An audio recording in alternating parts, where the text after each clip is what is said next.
Saudara hadirin yang saya hormati, padahal sate dengan singkong itu kan bedanya cuma di tenggorokan. Kalau sudah masuk ke dalam perut, kenyangnya barangkali sama. Malah barangkali besok pagi kalau keluar lebih tidak enak baunya sate itu daripada singkong. Makanya orang kalau sudah nikah oleh Nabi dipesan, apabila kamu di jalan melihat perempuan yang membuat kamu kagum, cepat-cepatlah pulang ke rumah. Sebab apa? Sebab yang perempuan cantik di jalan kau lihat itu punya, istrimu juga di rumah punya. Gak percaya cobalah pulang, akurin, sama itu.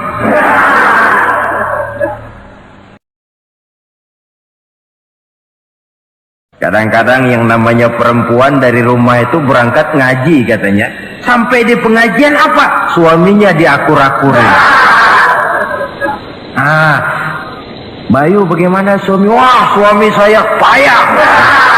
Dipayahkannya suaminya di mana-mana. Atau aib dan kekurangan istri diceritakan di mana-mana. Orang bertanya, gimana mas istrinya? Oh, nggak maju.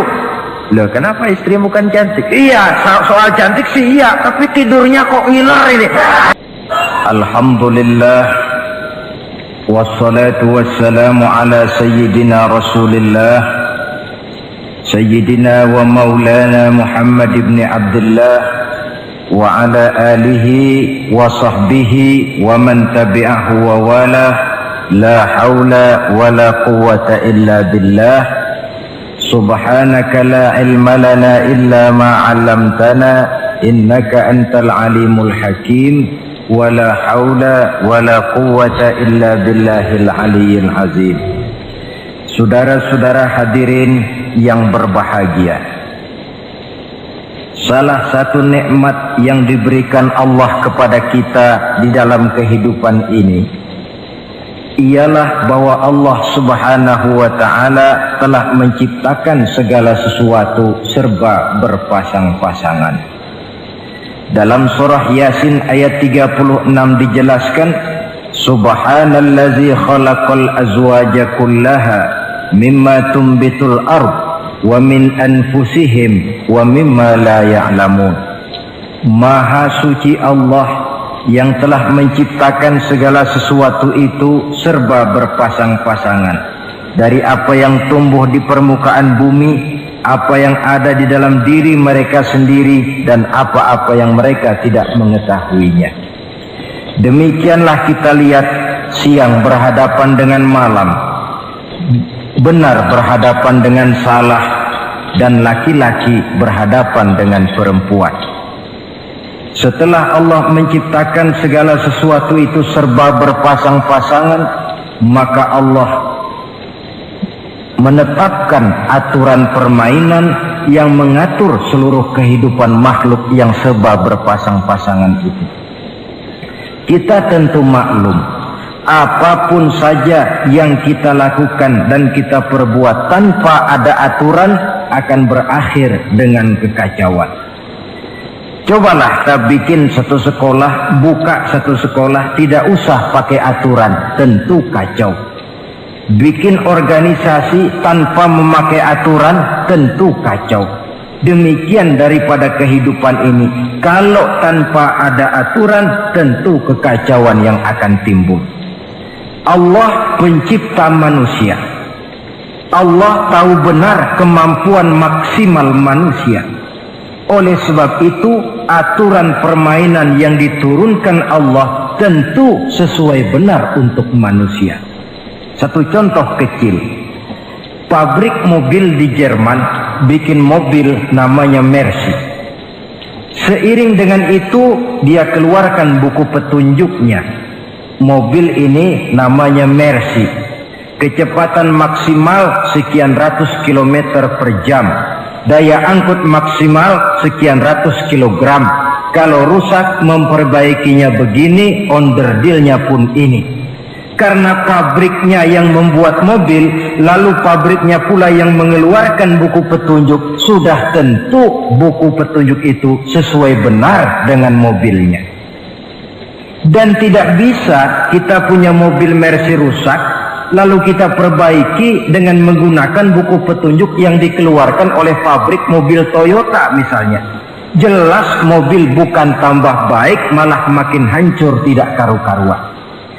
Kalau manusia menginginkan satu hidup yang baik, tidak ada pilihan lain, dia harus memakai aturan yang diturunkan oleh yang bikin manusia. Dan aturan itu telah turun dalam bentuk agama Islam yang kita cintai ini. Manusia laki-laki dihiasi dengan perasaan senang cinta kepada perempuan. Itu biasa, normal, wajar. Tapi lalu Allah menurunkan aturan permainan yang kalau peraturan ini dilanggar akan membawa kerugian bagi manusia sendiri. Bahwa laki-laki senang sama perempuan itu normal. Agama membuat aturan silahkan senang, tetapi lewat satu pintu yang disebut nikah. Kalau peraturan ini diabaikan, yang rugi tentu manusia sendiri. Misalnya PLN keluarkan pengumuman, nanti malam mulai jam 6 sampai subuh listrik se-Jakarta mati total. Kita ingat, ini nanti malam saya giliran ronda. Pagi-pagi sudah kita siap beli batu baterai, masukkan ke dalam baterai. Dari sejak kita beli sampai sore itu baterai kita soroti terus. Tentu setelah sore soak batu baterai itu. Datang malam berangkat kita ronda, kalau disoroti lagi kan baterainya sudah nggak terang lagi, sudah soak. Sebab apa? Belum waktunya sudah disoroti terus. Sekarang kalau ada orang belum masuk pintu pernikahan, nafsu seksualnya diobral terus. Itu kan sama juga belum datang malam baterainya sudah disoroti terus. Nanti masuk pernikahan soak. Berhadapan dengan istrinya barangkali sudah nggak bisa apa-apa, cuma nyengir saja. Yang rugi manusia sendiri. Itulah sebabnya Allah lalu mengatur bahwa laki senang sama perempuan lewat satu pintu yang disebut dengan nikah. Maka pada pertemuan kali ini kita akan bicara tentang nikah dalam Islam. Saya bagi kepada 3 masalah pokok saja. Pertama, pengertian dan kedudukan nikah menurut Islam. Yang kedua, motivasi pernikahan. Karena apa orang itu seharusnya melakukan nikah. Dan yang ketiga, membina rumah tangga bahagia menurut contoh Rasulullah Sallallahu Alaihi Wasallam. Hadirin yang saya hormati, kita mulai dengan yang pertama, pengertian nikah. Dalam kehidupan sehari-hari ada 2 kata yang sering kita gunakan, kawin dan nikah. Kalimat kawin kelihatannya dipergunakan oleh semua makhluk hidup. Lain dengan nikah, ini hanya digunakan khusus untuk manusia muslim. Makanya kita sering dengar orang bilang kucing kawin, ayam kawin, kambing kawin, dan belum pernah kita dengar ada ayam nikah atau kucing nikah. Sebab apa? Nikah ini cuma dipakai oleh makhluk bernama manusia yang muslim. Apa pengertian nikah? Seorang tokoh, Abi Yahya Zakaria Al-Ansari, di dalam kitab Fathul Wahhabnya menjelaskan, an-nikahu aqdun yatadammanu ibahatal wat'i bilafzi inkahin au nahwihi. Nikah adalah akad, yaitu ijab dan qabul, yang akad ini menjamin dibolehkannya pergaulan bebas antara laki-laki dan perempuan. Jadi kalau sementara anak muda kita beranggapan bagaimana Islam ini kolot, masa laki-laki tidak boleh bergaul dengan perempuan, itu anggapan salah. Islam bukan saja tidak melarang, malah menganjurkan laki-laki bergaul dengan perempuan sebebas-bebasnya, sepanjang pergaulan itu bisa dipertanggungjawabkan, baik menurut hukum negara, lebih-lebih menurut hukum agama. Coba orang kalau sudah akad, sudah ijab kabul, ada saksi, ada wali, selesai itu dia masuk ke dalam kamar berdua, bergaul di situ sebebas-bebasnya, itu saya kira 100% halal. Tidak perlu lagi orang curiga, tidak perlu lagi sembunyi-sembunyi. Kenapa? Ini bentuk pergaulan yang bisa dipertanggungjawabkan. Kalau tidak, dengan dalih new morality, kebudayaan modern, lalu melakukan yang disebut free love, free sex, common living, hidup bersama tanpa nikah alias kumpul kebo. Dan saya kira itu kebo cuma mewakili saja. Artinya begitulah kalau binatang itu kumpul. Sebab kumpul kucing pun saya kira begitu, kumpul ayam pun begitu. Kebo cuma mewakili binatang dalam kalimat itu. Tengoklah berapa banyak sudah bayi-bayi yang lahir ke dunia ini tanpa tahu kemana dia harus memanggil bapak.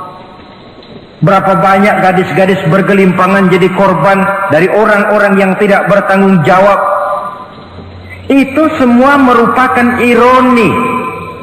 Maka menjauhkan manusia dari aturan agama pada hakikatnya sama dengan usaha membinatangkan manusia.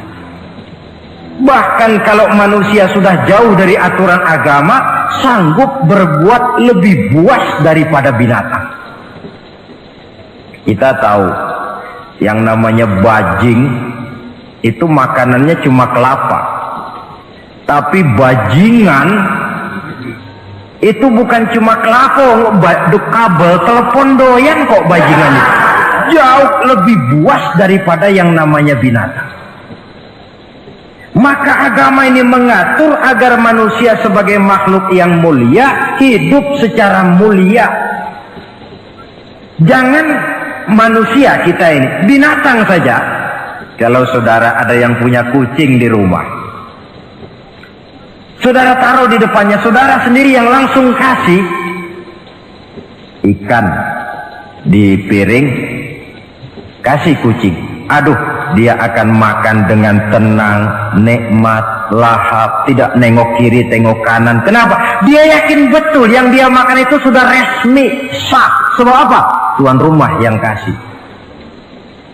Tapi kalau si kucing ngambil sendiri di dapur, mencuri dia, setelah dapat dia bawa lari, makan pun tidak tenang. Kenapa? Mesti nengok kiri, nengok kanan. Rupanya instingnya pun bekerja. Ini bukan hak saya mencuri. Saudara-saudara, tengok orang yang sudah terlibat dalam pergaulan suami istri yang sah. Itu kan nggak perlu tengok kanan, tengok kiri, nggak perlu takut-takut. Kenapa? Sudah sah. Tapi kalau yang bukan istrinya, wah itu sudah seperti kucing nyolong ikan, tengok kiri, tengok kanan, tidak pernah mengalami ketenangan. Itu selintas pengertian nikah. Lalu bagaimana kedudukan nikah menurut Islam? Ternyata nikah dalam pandangan Islam tidak cuma sekedar untuk memenuhi kebutuhan biologis manusia, tidak cuma sekedar untuk memperkembangbiakkan keturunan, tidak cuma sekedar untuk mendapat ketenangan hidup. Lebih tinggi daripada sekedar itu, nikah dalam pandangan Islam ibadah. Jadi kalau kita ditanya, Pak, ibadah apa yang paling enak dalam Islam? Jawabannya jelas, nikah. Begitu enaknya ibadah yang namanya nikah ini, sampai yang sudah pernah pun pengen ulangan. Namanya ibadah. Tetapi tentu ada konsekuensi. Oleh karena nikah ibadah, dan semua ibadah dalam Islam tidak boleh dikerjakan setengah hati atau main-main. Sholat ibadah tidak boleh main-main atau setengah hati atau coba-coba. Puasa ibadah tidak boleh main-main, setengah hati atau coba-coba. Dan oleh karena nikah pun ibadah, punya nilai sakral, juga tidak boleh main-main, setengah hati atau coba-coba. Dus nikah eksperimen tidak dikenal dalam Islam. Mas, saya dengar sampean sudah nikah ya? Iya mas, saya cuma nyoba saja kok ini kok. Kalau enak terus, enggak ya bubar. Tidak ada nikah eksperimen, sebab dia punya nilai sakral yang bermotifkan ibadah. Itu pengertian dan kedudukan nikah. Lalu apa motivasi suatu pernikahan? Karena apa seharusnya orang nikah itu? Apa landasannya? Saudara, hadis yang diriwayatkan oleh Imam Bukhari, Muslim, Abu Dawud dan Ibnu Majah dari Abi Hurairah menjelaskan, Nabi bersabda, tunkahul mar'atu li arba'in. Nikahilah perempuan karena 4 perkara. Kalau dia perempuan tentu nikahilah laki-laki karena 4 perkara. Memilih jodoh, nah inilah lengkapnya konsepsi Islam. Memilih jodoh saja Islam itu memberikan petunjuk kok. Karena apa orang memilih jodoh itu? Kata Rasul yang karena 4 faktor. Pertama, lima liha, karena dia orang kaya, cari yang kaya. Yang kedua, lihasabiha, karena dia keturunan orang baik-baik, cari keturunan orang baik-baik. Yang ketiga, lijamaliha, karena dia cantik, cari yang cantik. Dan yang keempat, lidiniha, karena dia orang taat beragama, cari orang yang taat beragama. Kalau berkumpul keempat-empatnya, rasanya surga dunia sudah. Coba lihat, suami mana sih yang tidak bangga punya istri cantik, kaya, keturunan orang baik-baik, lalu taat beragama? Atau istri mana sih yang tidak bangga punya suami ganteng, kaya, keturunan orang baik-baik, dan taat pula beragama? Tapi kan terus terang, yang kumpul keempat-empatnya kan boleh dibilang jenis makhluk langka. Sulit. Kadang-kadang cantik, kaya, akhlaknya kayak setan. Ada saja kurangnya. Oleh karena ada saja kurangnya, lalu Nabi memberikan stressing, penekanan. Fazfar bizatid din taribat iyadah. Pilih orang yang taat melaksanakan agama, niscaya hidupmu akan berkah. Jadi motivasi suatu pernikahan hendaknya agama. Apa rahasianya? Mari kita lihat. Kalau orang memilih pasangan karena rupa yang cantik semata-mata, silakan, tapi jangan jadi motivasi utama. Kalau rupa yang cantik jadi alasan utama, saya yakin rumah tangga tidak akan tahan lama. Sebab apa? Pertama, yang namanya cantik itu relatif. Artinya bergantung siapa yang memandang. Yang menurut saudara cantik, menurut saya belum tentu cantik. Yang kata saya cantik, menurut saudara barangkali itu yang jelek. Relatif. Saya kalau ditanya orang, Ustadz siapa perempuan paling cantik di dunia ini? Tentu saja saya jawab istri saya. Apa saudara lalu protes? Salah Ustadz, yang cantik istri saya bukan istri Ustadz. Saya bilang masa bodoh saya nggak ngurusi istri sampean. Cantik itu relatif. Sehingga di kalangan para ahli cinta, ahli cinta, sampai sekarang masih jadi perdebatan.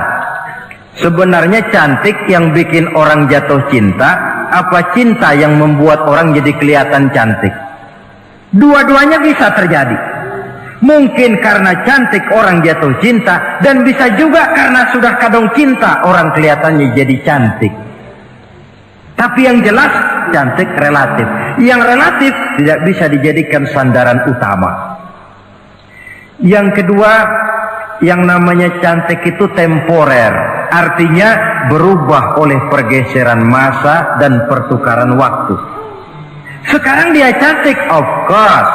Sedang sweet 17-an, sedang honeymoon, sedang bulan madu, sedang pengantin baru, tentu saja cantik. Punya dia anak satu, kecantikan mulai menurun. Punya dia anak dua, kulit mulai keriput. Punya dia anak tiga, apalagi tak pandai bersolek, sudahlah onderdir mulai pada copot. Kalau rumah tangga didasarkan kepada rupa yang cantik saja, selesailah rumah tangga sampai di situ. Yang ketiga, di atas langit rupanya masih ada langit lagi. Di atas yang kita anggap cantik, rupanya masih ada yang lebih cantik.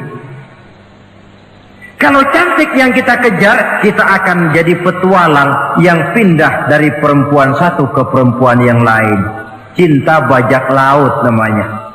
Di mana kapal berlabuh, di sana cinta mendarat. Saudara hadirin yang saya hormati, padahal sate dengan singkong itu kan bedanya cuma di tenggorokan. Kalau sudah masuk ke dalam perut, kenyangnya barangkali sama. Malah barangkali besok pagi kalau keluar lebih tidak enak baunya sate itu daripada singkong. Makanya orang kalau sudah nikah oleh Nabi dipesan, apabila kamu di jalan melihat perempuan yang membuat kamu kagum, cepat-cepatlah pulang ke rumah. Sebab apa? Sebab yang perempuan cantik di jalan kau lihat itu punya, istrimu juga di rumah punya. Gak percaya cobalah pulang, akurin, sama itu. Silahkan cari yang cantik, tapi jangan dijadikan motivasi utama. Yang kedua, kalau perkawinan, pernikahan cuma karena harta, silahkan cari yang kaya. Tapi kan harta itu, kata Imamul Ghazali, al-mal zillun zail. Harta bagaikan bayangan. Sore di sebelah barat, tengah hari di tengah, sore pindah ke sebelah timur. Hari ini dia kaya, besok dia bangkrut. Roda itu berputar. Kalau harta dijadikan pilihan utama, boleh jadi dalam hidup berumah tangga ada pepatah, ada uang abang disayang, tidak ada uang abang melayang. Artinya pun rumah tangga tidak akan tahan lama. Yang ketiga, kalau karena keturunan, persilahkan cari keturunan yang baik-baik.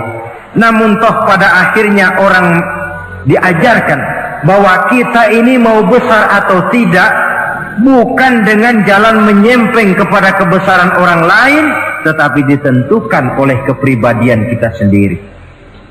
Sekarang kalau karena agama, Nabi berikan penekanan fasfar bidzatid din taribat yadak. Pilih orang yang taat beragama, niscaya hidupmu akan beruntung. Apa rahasianya? Tidak lain rumah tangga Rasulullah Sallallahu Alaihi Wasallam.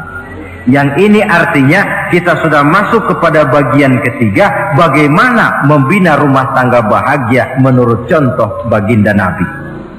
Saudara, bagaimana sih rumah tangga Rasul itu? Kelihatan dari dua ucapannya, pendek, singkat, tapi punya pengertian filosofis yang mendalam. Dua kalimat saja beliau bilang tentang rumah tangganya, yaitu baiti jannati, rumah tanggaku laksana surga bagiku. Bayangkan kalau seorang suami sudah mampu berkata macam begitu, bahagia hidupnya. Ini barangkali tantangan buat kita semua. Mampukah kita di rumah tangga berkata semacam perkataan beliau tadi? Baiti jannati, rumah tanggaku laksana surga bagiku. Padahal dari sejarah kita baca, Rasul itu rumahnya kecil, tidurnya di atas pelepah daun korma, sampai berbekas di pipinya. Sarapan paginya seteguk zam-zam, sepotong roti, kadang-kadang 3 butir korma. Tempat tidurnya bukan alga spring bed atau Dunlop pillow macam kita punya. Di rumahnya tidak ada mebel spaghetti model yang lagi ngetop-ngetopnya. Entar di tengah rumah macam itu, beliau sanggup berkata, baiti jannati. Kenapa kita yang hidup di zaman di mana fasilitas mestinya lebih menunjang, kok malah banyak yang berkata sebaliknya? Baiti nari, rumah tanggaku laksana neraka bagiku. Padahal dilihat dari segi materi, rumahnya bertingkat, mobilnya serba berkilat, uangnya banyak berlipat-lipat, istri pun cantik memikat, kadangkala boleh jadi jumlahnya 4. Tapi tiap hari kiamat. Kenapa ini? Marilah kita lihat. Ternyata rumah tangga Rasul itu motivasinya tidak lain agama. Agama menuntun suami dan istri masing-masing untuk tahu kewajiban dan tahu haknya. Kalau kewajiban sudah dilaksanakan, lalu hak diberikan, akan timbul pengertian, understanding. Kalau sudah ada saling pengertian, akan timbul ketenangan, feeling of security. Dan ketenangan tangga utama untuk mencapai yang disebut bahagia.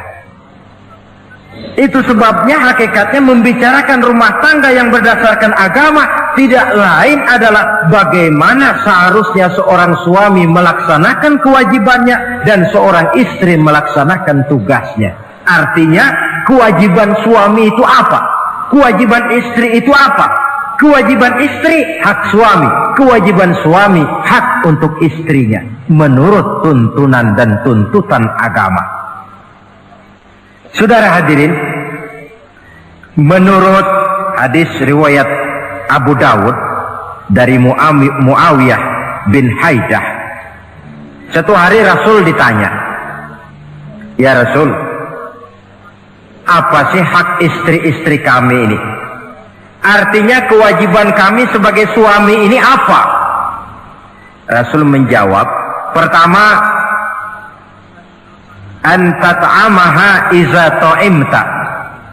Kau beri istrimu makan sebagaimana engkau makan. Kewajiban.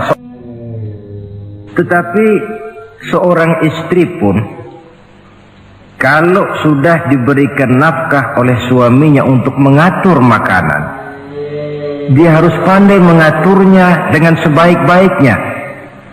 Menu yang teratur, gizi yang lengkap, dan saya kira yang namanya 4 sehat 5 sempurna itu kan tidak berarti bahwa hidup ini harus serba mewah, tidak. Yang penting ada variasi sehingga tidak merangsang suami untuk makan di luar. Jangan misalnya tahu suaminya senang jengkol lalu tiap hari saja jengkol. Itu kan bisa kejengkolan. Dengan demikian, masalah yang kelihatannya sepele tetapi yang sebenarnya bisa menjaga keharmonisan atau malah keretakan rumah tangga harus kita perhatikan dengan sebaik-baiknya. Suami memberikan nafkah, dari jumlah itu 60% lari ke kredit, 40% lari ke dapur. Tentu pada akhirnya sang suami akan merasa curiga, padahal barangkali istrinya pun berniat baik, cuma hanya tidak ada keterbukaan di dalam mengurus masalah-masalah yang berhubungan dengan dapur. Inilah kewajiban yang pertama dari seorang suami, kewajiban yang menyangkut masalah pangan. Lalu yang kedua, wataksuwaha izaktasaita. Engkau beri istrimu pakaian sebagaimana engkau berpakaian.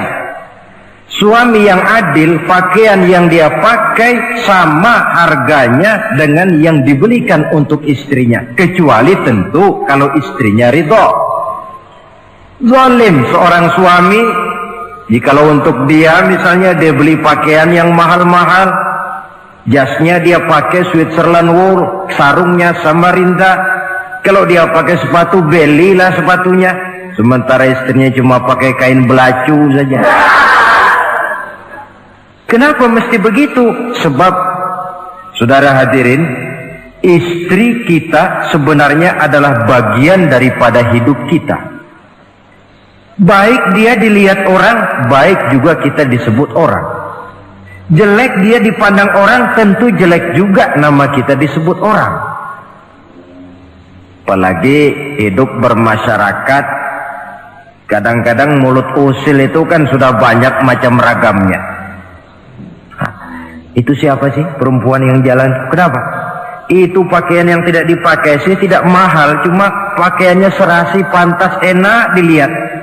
Oh, terang saja dia kan istrinya si Miun. Nah, Miun yang sedang tidur barangkali tidak tahu apa-apa mendapat sebutan baik. Cobalah kalau istri kita semaunya saja, orang akan bilang, ah itu perempuan, kenapa saya gerah ngelihatnya, mau ke pasar cuma pakai kutang saja.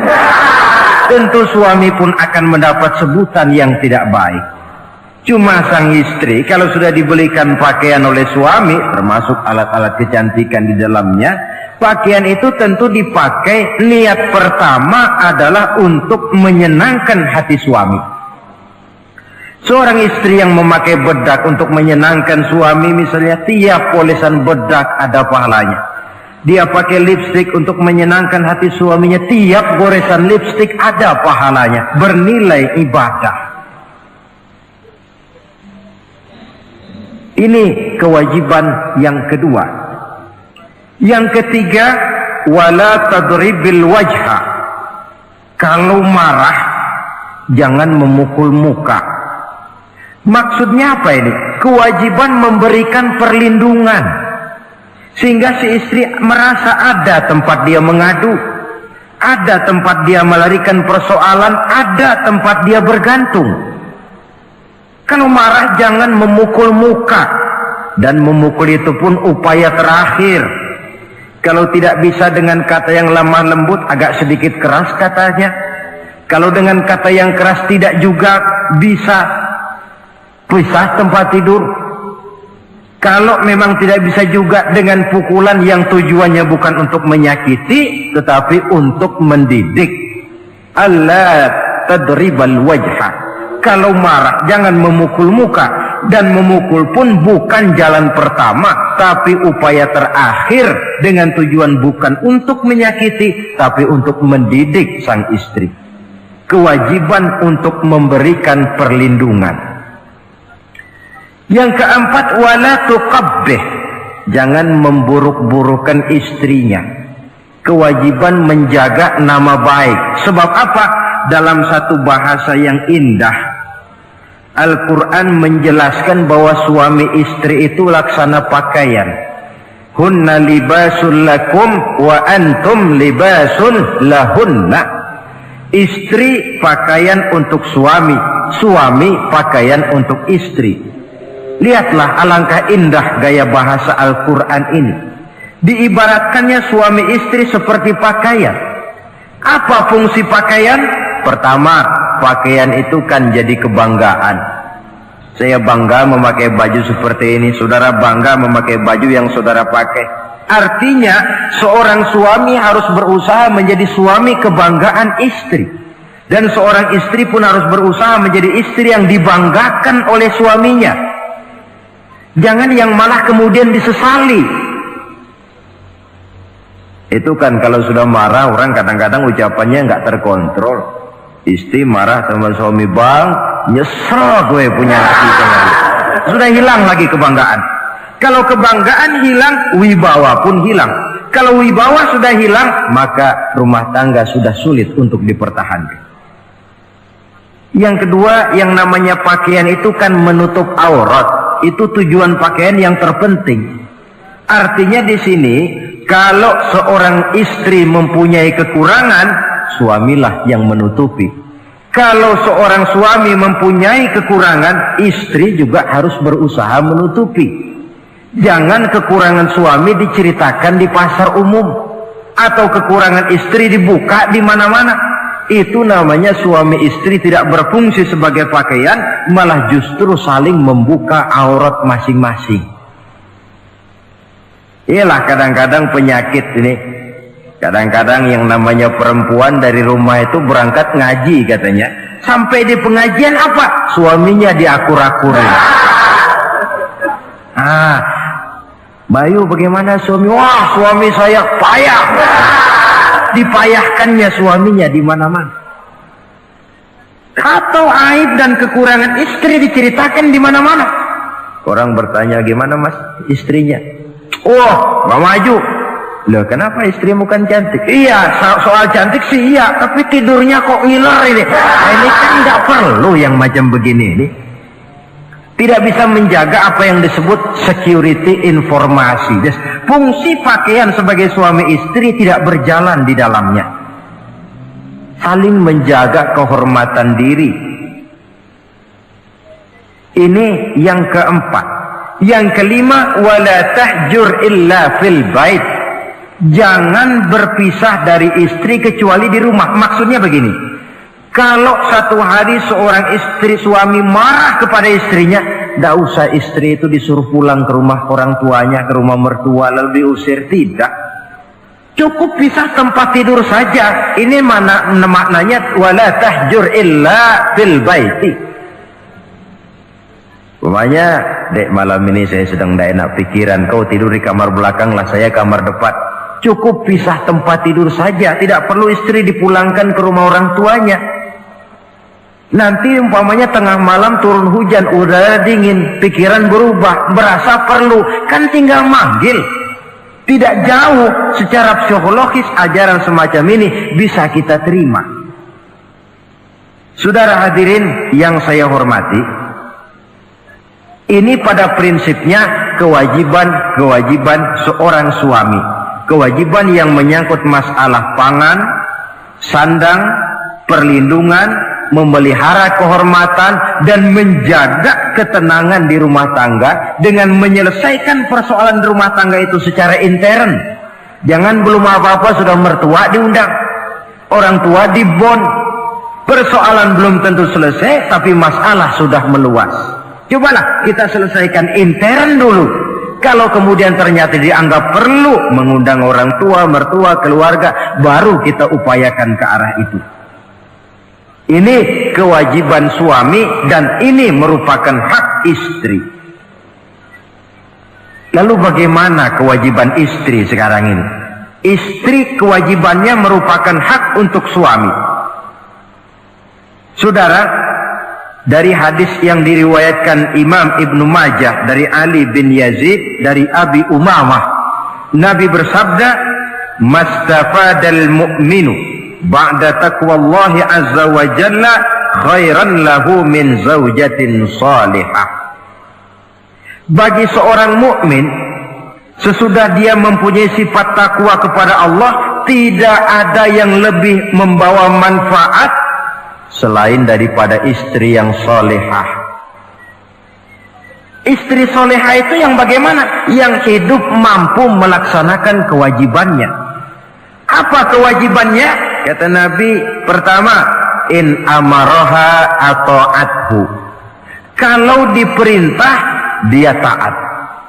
Kewajiban istri yang pertama, taat kepada suaminya. Begitu besar kewajiban taat kepada suami, sampai-sampai Nabi pernah menyatakan, "Lau kuntu amiran ahadan ayyasjuda li ahadin la amartul mar'ata an tasjuda li zawjiha." Kalau saja boleh, kata Nabi, aku memerintahkan manusia sujud kepada sesama manusia, tentu aku perintahkan istri untuk sujud kepada suaminya. Untung saja sujud kepada manusia tidak boleh. Kalau boleh, istri itu disuruh sujud kepada suami. Tentu karena besar hak suami atas dirinya. Yang kedua, ibadah sunnah tidak mendapat izin suami juga bukan saja tidak berpahala, malah berdosa. Umpamanya pengantin baru, si istri kebetulan santri, malam minggu pesta, besoknya hari Senin, si istri sudah kadang biasa hidup sebagai santri, hari Senin puasa sunnah. Dia bilang sama suaminya, "Bang, besok saya mau puasa sunnah nih, hari Senin." Kata suaminya, "Kalau kau puasa juga kau kejam. Lalu kau puasa, aku disuruh ngapain?" Tidak diizinkan oleh suami, dia puasa juga. Bukan saja tidak mendapat pahala, malah berdosa. Sampai amalan yang sunnah pun tidak diizinkan oleh suami, berdosa. Apalagi amalan yang mubah, apalagi amalan yang tidak ada dasar hukumnya, perintahnya. Sepanjang perintah suami tidak untuk maksiat kepada Allah, istri wajib untuk taat. Dalam hadis lain kita temukan Nabi bersabda, "Idza da'a ar-rajulu imra'atahu ila firashihi." Kalau seorang suami memanggil istrinya ke tempat tidur. Ini bahasa kinayah. Manggil ke tempat tidur kan tentu nggak perlu penjelasan. Masa mau nyambal di tempat tidur kan enggak. Fa'abat, si istri tidak mau. Lantaran istri tidak mau, suami jengkel. Fabata ghadbana 'alaiha. Sampai dalam jengkelnya tidur. La'anat hal malaikatu hatta tusbiha. Istri macam itu dilaknat, dikutuk oleh malaikat sampai datang waktu pagi. Kewajiban untuk taat. Namun sebaliknya, seorang suami pun jangan mentang-mentang istri wajib taat lalu overacting. Segalanya main tunjuk, segalanya main komando, segalanya main perintah. Sebab contoh yang diberikan oleh Rasul tidak begitu. Rasul kita baca dalam sejarah, menjahit bajunya sendiri, memperbaiki kasutnya sendiri. Artinya yang bisa ya dikerjakan tanpa harus menggantungkan semuanya kepada sang istri. Kewajiban untuk taat. Nah, penutup tentang taat ini ada sebuah hadis pula di mana baginda Nabi bersabda, "Ayyumam ra'atin matat wa zawjuha anha radin dakhalatil jannah." Kalau seorang perempuan meninggal dunia, suaminya ridho kepadanya, maka perempuan itu akan masuk surga.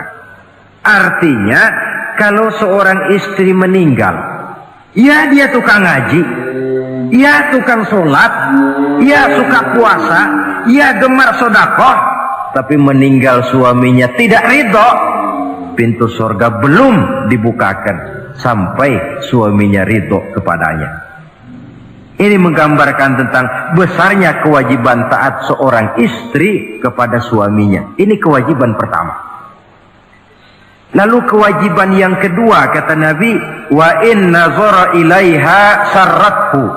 Kalau dipandang oleh suaminya, dia pandai menggembirakan, menyenangkan hati suaminya. Menjadi istri yang pandai menyenangkan hati suami. Siapa contohnya? Kita lihat misalnya istri Nabi, diantaranya Sayyidatuna Khadijah radhiyallahu anha. Ketika Nabi pertama kali menerima wahyu berhadapan dengan malaikat Jibril, beliau kembali ke rumah dengan tubuh gemetar.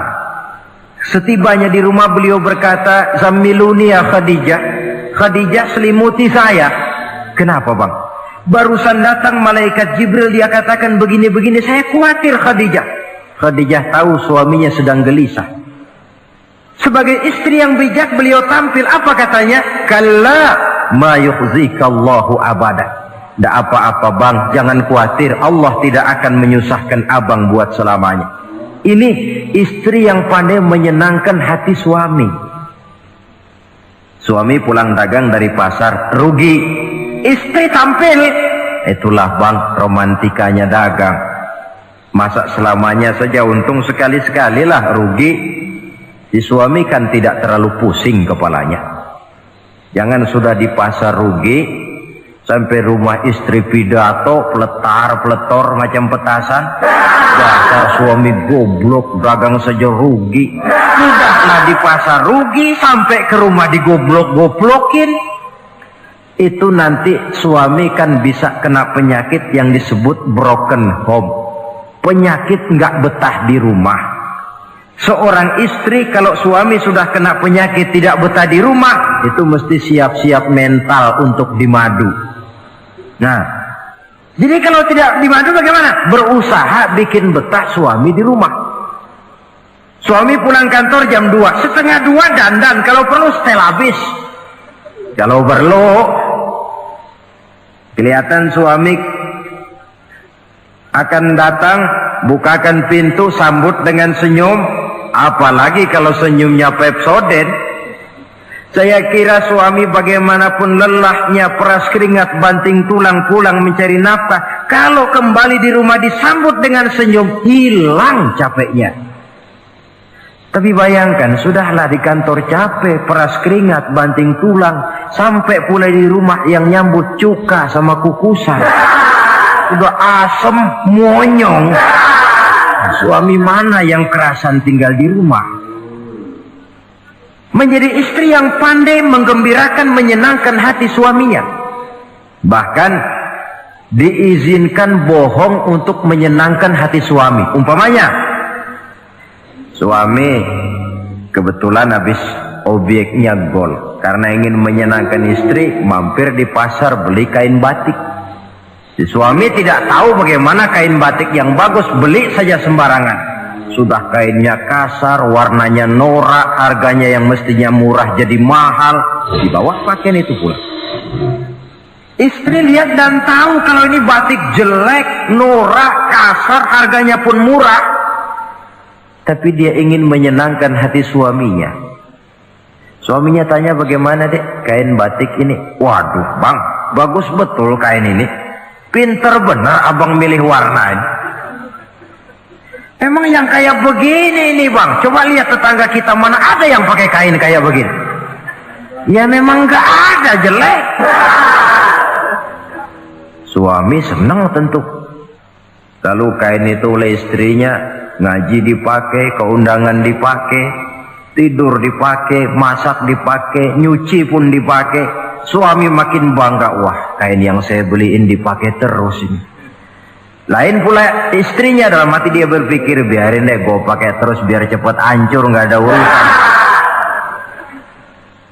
Coba kalau waktu itu si istri jujur, dasar laki goblok, beli kain kayak begini, sono pulangin. Nah, mungkin suami yang sudah payah-payah mau menyenangkan hati istrinya malah berbalik pikirannya. Saudara hadirin, ini kelihatannya penting untuk menjaga suasana keharmonisan di dalam kehidupan berumah tangga. Begitu pula pengertian seorang suami. Rasul pernah pulang dari masjid agak larut malam, rupanya banyak orang bertanya. Ketuk pintu, assalamualaikum, sampai 3 kali tidak dibukakan pintu. Rupanya Aisyah lelap benar tidurnya. Rasul sadar beliau pulang kemalaman dan tahu istrinya capek bekerja di waktu siang. Ashraful anbiya wal mursalin ini menghormati istrinya. Salam 3 kali tak dibukakan pintu, bukan marah, malah gelar sorban di depan pintu. Di situ beliau tidur. Tengah malam Aisyah mau sholat, buka pintu, terkejut lihat suaminya tidur di depan pintu. Dibangunkan. Begitu dibangunkan, Rasul lebih dahulu berkata, Aisyah, maafkan saya pulang terlambat memang sebab banyak yang bertanya di masjid. Sudahlah tidur di depan pintu, begitu dibukakan beliau dulu yang minta maaf. Sulit jadi suami semacam ini. Yang enak kalau sudah nggak dibukain pintu, istri kepulesan, lalu sekali buka pintu kan yang enak kita tunjuk jidatnya, lo tidur kayak kebo ya. Saudara hadirin, menjadi istri yang pandai menyenangkan hati suaminya, sebab tidak ada seorang suami bisa sukses baik di medan tugas, di masyarakat, di kantor, di toko, di tempat manapun kalau tidak ditunjang oleh peran serta dari para istrinya. Karena itulah perempuan walaupun peranannya tidak begitu kelihatan, sebenarnya sangat menentukan. Seorang suami yang jujur, polos, lugu, sederhana, sanggup menjadi koruptor ulung karena didorong-dorong oleh istrinya, merangsang ketamakan suami. Istri dibakar oleh tetangganya. Bang, kenapa? Kau kan di kantor kepala bagian. Lalu tangga kita pegawai kecil saja bang, tapi coba lihat istrinya kalau pakai gelang kayak pelek beca bang gelangnya. Kau kepala bagian gak bisa beliin saya macam gitu, kepala bagian goblok. Lalu bagaimana bu, gaji saya kan sudah jelas segitu. Iya, kamu kan kepala bagian, apaan kayak di kantor sabet. Kalau sudah main sabet-sabetan begini, sudah merangsang suami untuk berbuat yang tidak baik. Kecil, tidak begitu kelihatan, tapi sangat menentukan. Istri yang soleh, yang bisa melaksanakan kewajibannya, yaitu pandai menyenangkan hati suaminya. Ini kewajiban istri yang kedua. Yang ketiga, wa in aqsama alaihi abarrathu. Kalau suami memberikan sesuatu, dia pandai berbakti, menjadi istri yang pandai bersyukur kepada suami. Kita ingat ketika pulang Mi'raj kan Rasul bercerita, saya dalam perjalanan itu diperlihatkan neraka, kata Rasul. Saya lihat kok isinya kok lebih banyak perempuan daripada laki-laki. Nah, sahabat heran, ya Rasul, lebih banyak perempuan? Iya. Apa mereka tidak sholat? Sholat. Apa mereka tidak pernah hadir di majelis taklim? Oh, rajinan dia sama suaminya. Ada apa? Tidak pernah baca Quran? Rajin. Lalu kenapa kok isinya kebagian besar perempuan? Rasul menjawab, hunna yakfurnal ashir. Mereka umumnya tidak pandai bersyukur kepada suaminya. Hujan panas setahun dibalas dengan hujan sehari.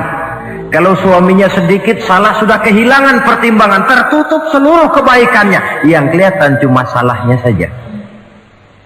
Maka sebaiknya di dalam hidup berumah tangga, baik suami maupun istri itu masing-masing sedia timbangan. Kalau satu saat suami salah, istri ambil timbangan.